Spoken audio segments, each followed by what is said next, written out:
I'm going down the street and I'm listening to a killer new song, and it's just got me pumped, and I'm driving and I'm enjoying the beat of the music and how it sounds. But I always have this thought every time I listen to a song that's good like that, and it really just moves me. I always have this thought. I wonder to myself, who made that song? Who did this? And that's an important question, because otherwise, how would I know how to find the song if I wanted to download it from iTunes, or if I wanted to purchase the CD, or if I wanted to go see them in person or in concert? How would I know to do that if I didn't seek out where the music came from? Well, it brings me to the question, and this is a legitimate question. I had someone tell me just this past week that no one comes to Christ through watching me live. And there's some truth to that, but there's some other things about that you need to think about as well. First of all, no one comes to Christ through watching me, because I'm a nobody. I'm an insignificant piece of nothing in the middle of a world that is a dark and dim place. But when people look at me, if they see Jesus in me, they see a light in the darkness, then it causes them to ask questions. And see, it's like this song that I'm listening to that is just so good whenever I listen to it in my car, and I'm thinking, wow, this is good.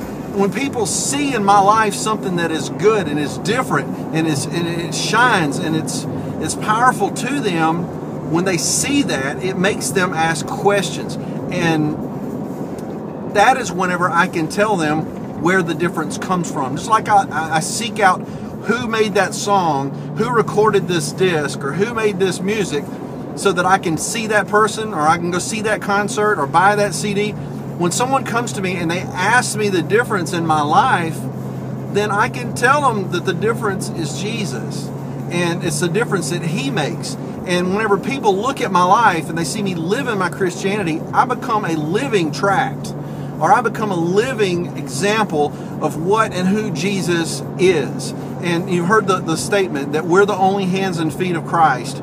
And you've heard the statement that we are the only Jesus that some people may ever see, or the only Bible that some people may ever read. And I believe that. And no one comes to Christ looking at me.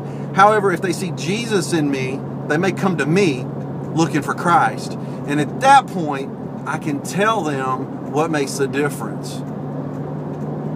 There's a lot of people, as they pass by, and I'm talking to myself right now, even though I'm on a country road, they're making faces at me, wondering what's going on with me.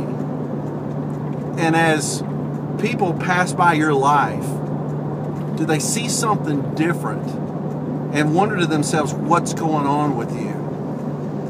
I think it's an important question to ask. And I hope that in your life and in my life, that I'm a living tract, that I'm not something hidden, and I'm not something stuck in a place that somebody may come across. I hope that I'm out there and I'm living a life that shows who Jesus is, and it makes a difference in the life of people around me. I never thought I'd be where I'm at today. I honestly felt that I would live the rest of my life working on a church staff, but it hasn't happened.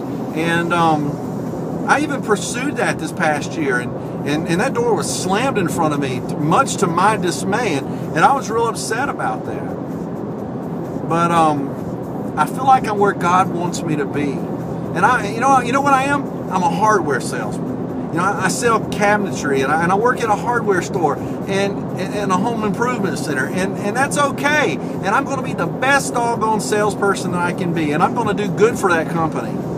But I'm also going to do good for my Lord to the people around me, and the people that come in contact with me every day, and they're going to ask questions, I hope, about what makes me different. So in your life, I encourage you, be different. Live your Christianity. Yes, how you live your life does matter. It does make a difference. People can come to Christ if they see Him in you. For what it's worth, it's just a thought.